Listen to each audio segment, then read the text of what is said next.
In this huge unit on equilibrium, we have looked at acids and bases, just plain old equilibrium, Le Chatelier, and the last two aspects of aqueous equilibrium is buffers and solubility.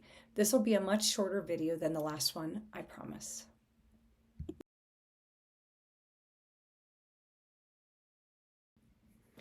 We've heard of buffers. They're in our food, they're in shampoo. We're going to do 2 labs on buffers as well.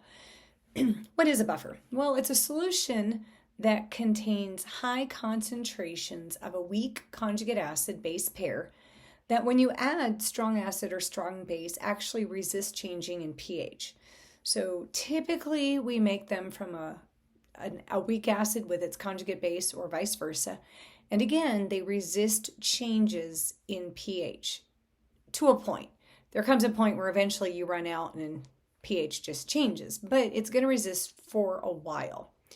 Well, how does it work? Well, it resists changes because you have both an acid and a base. If you've got a weak acid and its conjugate base, both can react with either an acid or a base. And this is what keeps the pH from changing for a little while. But the key is to have roughly equal concentrations of both the weak acid and the conjugate base. And again, we're going to look at 2 labs that involve buffers. And in one of the labs, you're actually going to design a buffer that would meet the needs of a household product.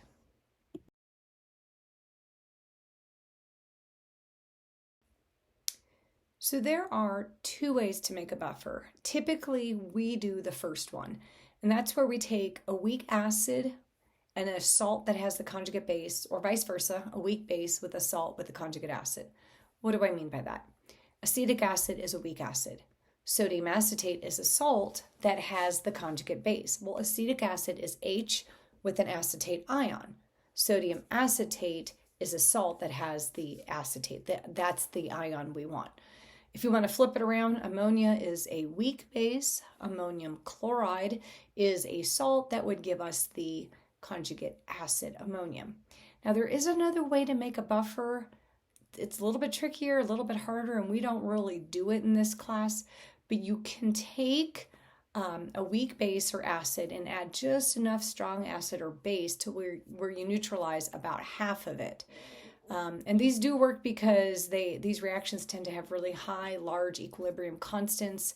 But again, we're going to pretty much focus on the first method of making a buffer.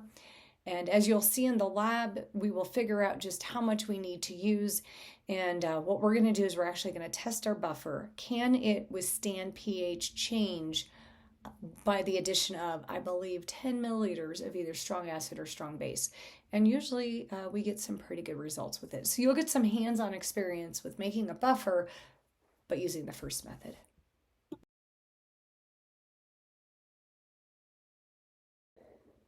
So quite often we're going to calculate the pH of a buffer. And there is a handy equation called the Henderson-Hasselbalch equation. And it does allow you to go pretty seamlessly from pKa to pH as long as you have the concentration of the base and the acid. But I need to warn you, you do not always get accurate numbers. You really do need to proceed with caution. And there's a great example if we're still using the chemistry, the central science by Brown et al. There's a really, really good example in there as to why you really shouldn't use this equation. So we're not. We're going to do it kind of more the old-fashioned way with stoichiometry and whatnot.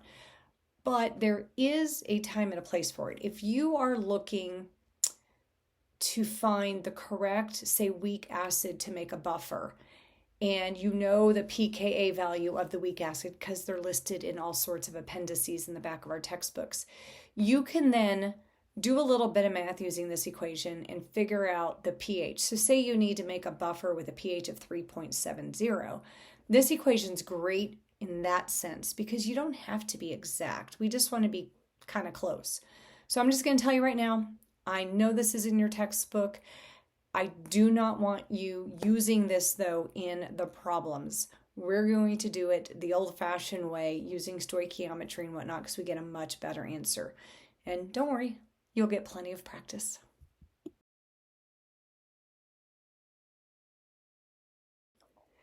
Again, we're going to do 2 labs with buffers.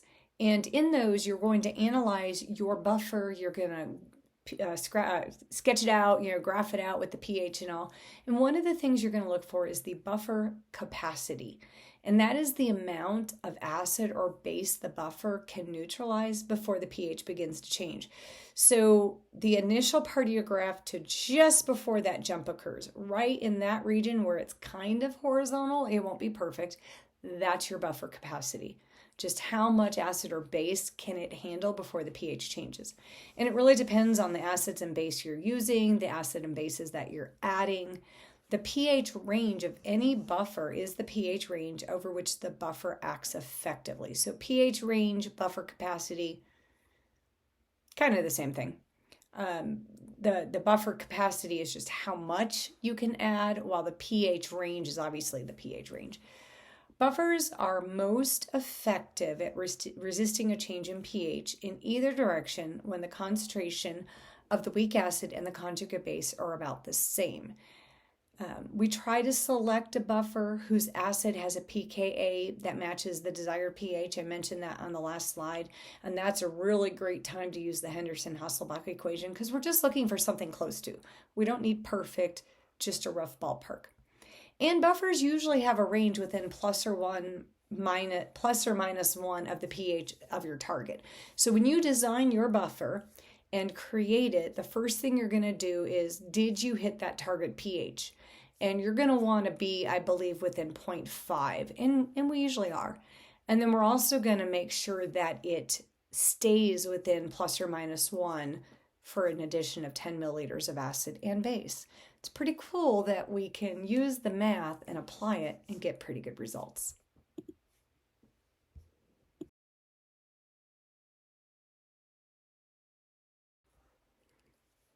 Sometimes we all need a little hope in our lives. So to calculate how the pH of the buffer responds to addition of a strong acid or a strong base, we'll do the following. First, you want to consider the acid-base neutralization reaction. In other words, you've got this weak acid, you've got the conjugate base. If you add acid, what's it going to react with? Well, the conjugate base. If you add base, it's going to react with the conjugate acid. So this step is a limiting reactant stoichiometry calculation, really basic math that we've done tons of over the last year and a half. And then you're going to use those calculate values along with Ka to calculate H. And this step is an equilibrium calculation. It is most easily done with the Henderson-Hasselbalch equation, but again, if you're wanting to be really, really, really specific, don't use this equation. And this equation really is only good if the concentration of the weak acid-base pair are large compared to the Ka for the acid. And again, if we're still using the Central Science book for AP Chemistry, it's got a great example of why you shouldn't use this all the time.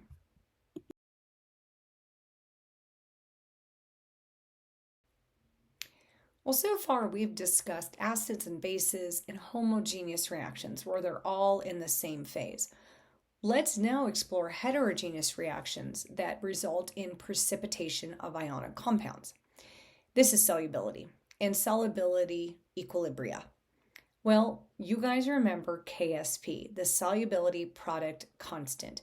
Basically, what KSP tells us is just how soluble a solid is in water. We use the same rules to write KSP as we did Ka and Kb and K everything.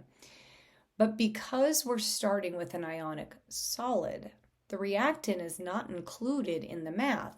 So really all we have is a product. We're just multiplying the two products. And the exponents in the KSP come from the coefficients of the equation. So take a look at the example I give you. Calcium fluoride breaks into calcium ions and 2 fluorine ions every time you get one breaking down. So KSP is simply the product of calcium ions times fluorine ions squared.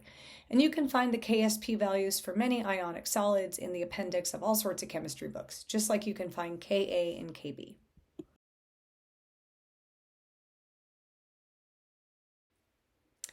So solubility in KSP, there's lots of terms involved with this that can get kind of confusing. So let's review them. Solubility is simply the quantity that dissolves to form a saturated solution. And a saturated solution has as much stuff dissolved in it as possible without it falling out and collecting on the bottom. So it's really hard to see this in the lab because you're either going to be under or over. You really can't ever know for sure that you've hit that magic spot, because how do you know when you've made it saturated? It no longer goes into solution, and we're heating it and we're stirring it and we're crushing it. Solubility has the unit grams per liter, because it's how much grams we can put in per liter. Molar solubility is exactly what that means. It's not grams per liter, it's moles per liter. And you know how to go between grams and moles. KSP is the equilibrium constant for the equilibrium between an ionic solid and its saturated solution. There are no units, just like on all of the other Ks. And the magnitude of KSP is a measure of how much solid dissolves. Big K values, it dissolves very well. Small K values, it doesn't dissolve very well. There are ways you can change the solubility of a substance. You could change the pH. You could change the concentration of other ions in solution, especially common ions. Common ions that we talked about with acids, same thing applies here with solubility.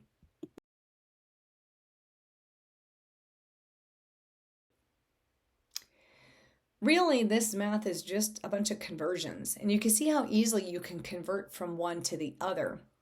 You could start with the mass solubility of a compound, grams per liter. Pretty easy to go from that to moles per liter. You just need to use the formula weight or the molar mass. You can go from moles per liter to the molar concentration of ions to KSP and vice versa.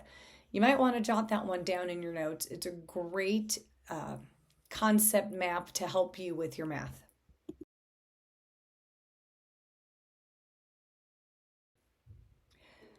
So just like we had with acids, we also have the common ion effect in solubility. And like we talked about before, if you already have an ion in solution, it's taking up space and it's not going to allow that solid to break down anymore. Now, that's not exactly scientifically correct, but it's a good analogy to think about. So look at my example. Calcium fluoride breaks down into calcium ions and fluorine ions. If you already have calcium ions in solution, what's Le Chatelier tell us? Too much product. We got to go backwards and make more reactant. In other words, it's just going to make more solid calcium fluoride. It's not going to break down anymore. Same thing if you have more fluorine, it's also going to shift it the other way and keep it from breaking down. So pH does affect the solubility. Think about something like magnesium hydroxide.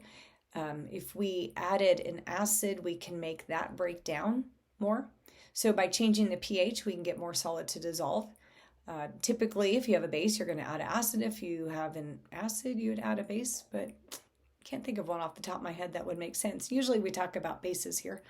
So if you have magnesium hydroxide and it breaks into Mg and OH ions, well, if you add acid, it's going to react with the OH to make water. So if you're breaking down and making hydroxide ions, but you're removing them by making them into water, then MgOH2 is going to continue to break down. And you actually saw this in your Le Chatelier lab where you had the milk of magnesia on the stir plate and you added just a drop of acid in and you saw this flash of color and you continued to add acid until eventually the solution went clear. Well, what happened? You made all that magnesium hydroxide break down.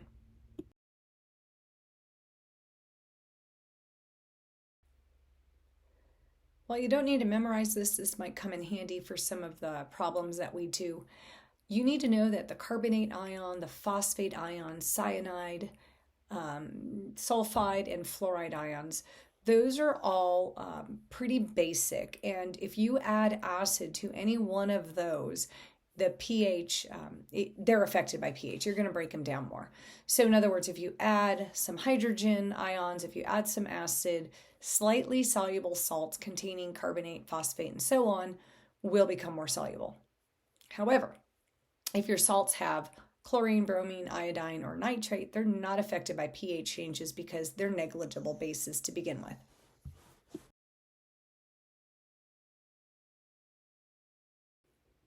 So when I was working on my graduate degree in chemistry, I really thought I knew a lot about chemistry, and I did, but I didn't know there was an entirely new naming system out there. When you get into complex ions, you can learn how to do a whole new naming system.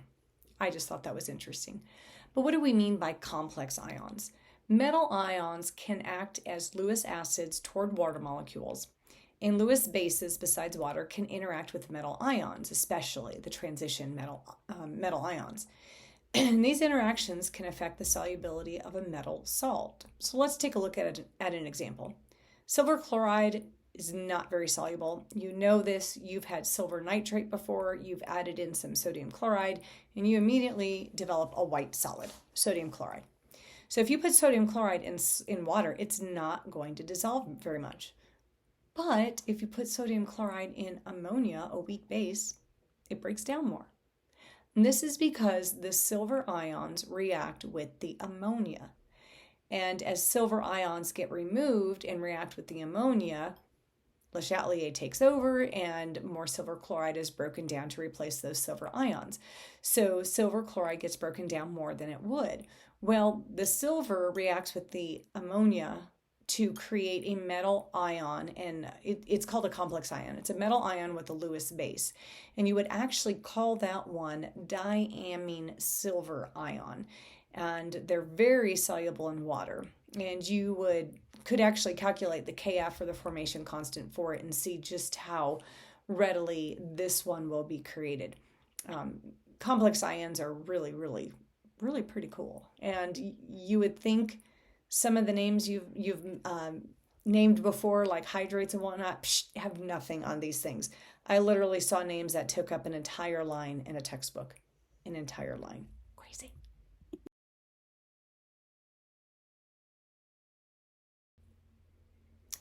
We usually use this word in reference to water, for example. Water can be both an acid and a base. Well, here we're talking about amphoteric oxides and amphoteric hydroxides. They're soluble in strong acids and bases, but not water. And this happens because they're capable of behaving like either an acid or a base. Some examples are aluminum oxide or hydroxide, chromium oxide or chromium hydroxide, or oxides and hydroxides made of zinc and tin 2. And these dissolve in both acid and basic solutions. But beware that calcium hydroxide, iron 2 hydroxide, and iron 3 hydroxide dissolve in acid, but not a base. Those are not amphoteric. Well, why? Because they're a base.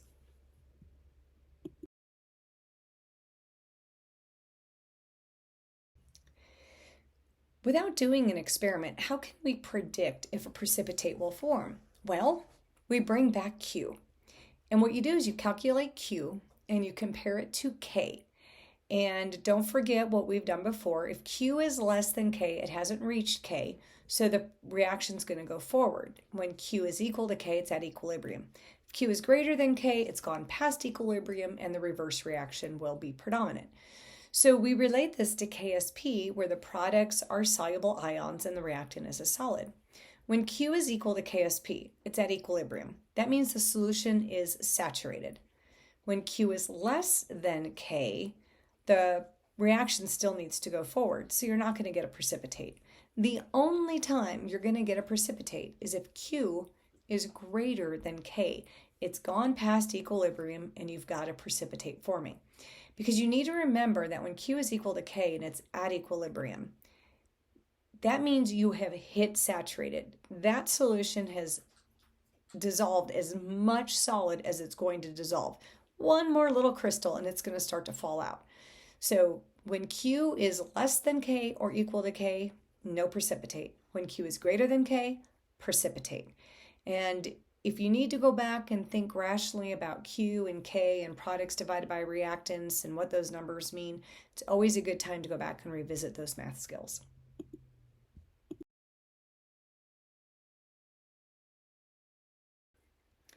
So we can actually make use of solubility rules and use that to precipitate out ions, and then they can be separated from each other. So we call this selective precipitation. I mean, imagine you have a contaminated water supply and you need to remove lead, for example. Well, if you put something in the solution that will react with lead to create a solid, you can then separate out that lead ion. So this is a great tool in cleaning up pollution and other such similar processes.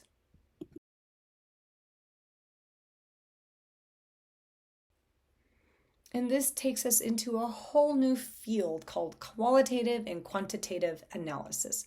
Qualitative just determines whether or not you have a metal present, while quantitative actually determines how much of that substance there is. Qualitative usually includes three processes. The ions are separated into broad groups based on solubility. The ions in each group can then be separated by dissolving members in different things, and ions can be identified through specific tests. You do need to know your solubility rules. Now, quantitative analysis, that's a whole nother ballgame, and you get into all sorts of incredibly cool ways to quantify substances in what we call a matrix. We don't really have a lot of the equipment, but if you become a chemistry major in college, I guarantee you will take the class and you will get to use some of this pretty cool equipment a lot more. Well, we've already used spectrophotometry a little bit in our class, but there's also spectrophotometers and spectrometers is what I meant to say. There's so many very, very cool methods of analyzing matrices.